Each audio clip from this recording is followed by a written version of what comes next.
renungan singkat tentang berperang dengan waktu. Dalam Efesus 5 ayat 16 dikatakan, pergunakanlah waktu yang ada karena hari-hari ini sangatlah jahat. Pergunakanlah waktu-waktu yang ada karena hari-hari ini sangatlah jahat. Saudara, setiap kita kalau dikasih kesempatan hidup sama mengalami waktu 24 jam. Tapi bagaimana waktu artinya adalah kairos, anugerah dari Tuhan. Bagaimana kita memperlakukan waktu yang 24 jam itu, setiap orang responnya berbeda-beda. Nah, hari ini kita akan renungan singkat bagaimana berperang melawan waktu. Kita berperang terhadap waktu. Kita tahu dikatakan pergunakanlah waktu-waktu yang ada karena hari-hari ini sangatlah jahat. Ya. Rasul Paulus mengingatkan kepada kita semua bagaimana dia bahkan sampai di dalam penjara pun masih bisa memberitakan Injil. Dan kita ingat kembali waktu Yesus dicobai di padang gurun 3 kali oleh iblis. Dan akhirnya si iblis mengundurkan diri. Dan dia berkata dia akan mencari waktu yang tepat lagi untuk mencobai bahkan menjatuhkan Tuhan Yesus. Bagaimana dengan kehidupan kita?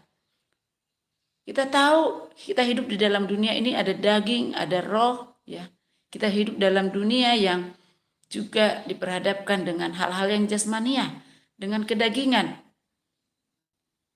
Saat roh kita lemah, daging kita akan juga menjadi lemah. Bapak, Ibu, Saudara yang terkasih, mari kita menggunakan waktu-waktu kita yang ada dengan bijaksana. Kita berperang bahwa kita hidup di dunia ini tidak hanya dengan diri kita sendiri, tetapi ada juga hawa nafsu, ada dosa, ada iblis. Mari kita mempergunakan waktu dengan fokus kepada Tuhan. Saat apa yang kita lakukan, kita mau fokus kepada Tuhan, kita tahu kita nggak akan tenggelam. Sama seperti Petrus, waktu dia mau menghampiri Yesus, dia melihat yang ada di sekitarnya, yang dirasakan dia tenggelam. Mari kita semua untuk fokus kepada Tuhan, menggunakan waktu-waktu kita itu yang pertama adalah datang kepada Tuhan, melibatkan Tuhan dalam segala waktu yang ada, baik itu jam, detik, menit. Kita sudah hidup berapa tahun sampai saat ini? Bagaimana kita hidup fokus dengan Tuhan, melibatkan hidup kita dengan Tuhan? Saudara,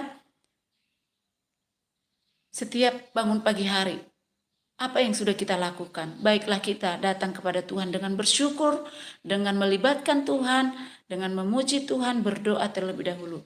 Lalu yang kedua, setelah kita melibatkan Tuhan dalam segala hal, mari kita fokus untuk memaksimalkan waktu yang ada.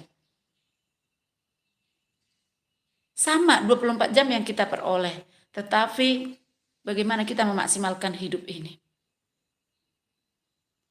Kita sama-sama mengajar, kita sama-sama belajar, kita sama-sama berjuang. Tapi bagaimana kita melibatkan Tuhan yang pertama dan kita fokus dalam menggunakan waktu dengan cara maksimal. Saya pribadi bangun pagi, sudah doa, sudah mendengarkan firman minimal 3 pasal setiap hari. Saya bisa di sekolah, ya 6:30 nanti saya sudah di sekolah. Bagaimana pulang sekolah, saya masih punya waktu untuk memberitakan Injil. Saya masih bisa menggunakan media sosial saya dengan baik. Ya. Bagaimana saya pulang masih sempat untuk olahraga. Saya masih sempat komunikasi dengan orang, membalas WA, memikirkan banyak hal. Hidup saya produktif. Waktu saya bisa gunakan dengan maksimal. Mari Bapak, Ibu, Saudara-saudara, teman-teman, kita maksimalkan waktu kita. Supaya hidup kita berarti setiap hari. Tidak menjadi waktu yang bosan begitu-begitu aja, nggak ada artinya, sama aja kemarin sama yang hari ini. Karena kita nggak memaksimalkan waktu, nggak memproduktifkan waktu kita yang ada. Mari kita efektifkan waktu dengan menggunakan hal-hal yang berguna. Tidak melihat hal yang tidak berguna, tapi kita melihat apa yang ada di sekitar kita. Kita tahu di situ banyak hal yang berguna yang bisa kita lakukan. Kita harus punya planning dalam menggunakan waktu. Kita harus bijaksana menggunakan waktu kita yang ada. Dan kita mau bangga saat kita bisa menggunakan waktu, karena itu adalah anugerah daripada Tuhan. Mari saudara yang terkasih, Jangan lelah untuk berperang melawan waktu. Kalau kita mau tahu tentang waktu, 1 detik saja kita mau bertanya kepada orang yang ketinggalan naik pesawat. Bagaimana pentingnya waktu 1 detik bisa membuat dia ketinggalan pesawat. Begitupun dengan hidup kita, bagaimana pentingnya 1 detik saja untuk kita pergunakan, untuk kita pikirkan, untuk kita lakukan. Dan jangan lupa yang ketiga, berperang dengan waktu. Kita juga harus menggunakan waktu untuk diri kita sendiri. Saudara, beberapa waktu tahun kemarin, saya sempat menggunakan waktu hanya untuk orang lain. Sibuk untuk orang lain. Yang saya rasakan adalah saya sakit. Saya cukup lelah, walaupun tidak banyak orang yang tahu. Tapi saya diingatkan Tuhan, kasihilah dirimu sendiri. Seringkali kita lupa dengan diri kita sendiri. Kita terlalu sibuk memikirkan orang lain. Kita terlalu sibuk untuk hal-hal yang lain. Tetapi kita lupa untuk waktu, me time, untuk kualitas diri kita sendiri. Mari kita juga menikmati, mari kita juga me time. Karena saat waktu untuk diri kita sendiri yang terbaik, pasti kita juga bisa membagikan waktu yang terbaik buat orang lain.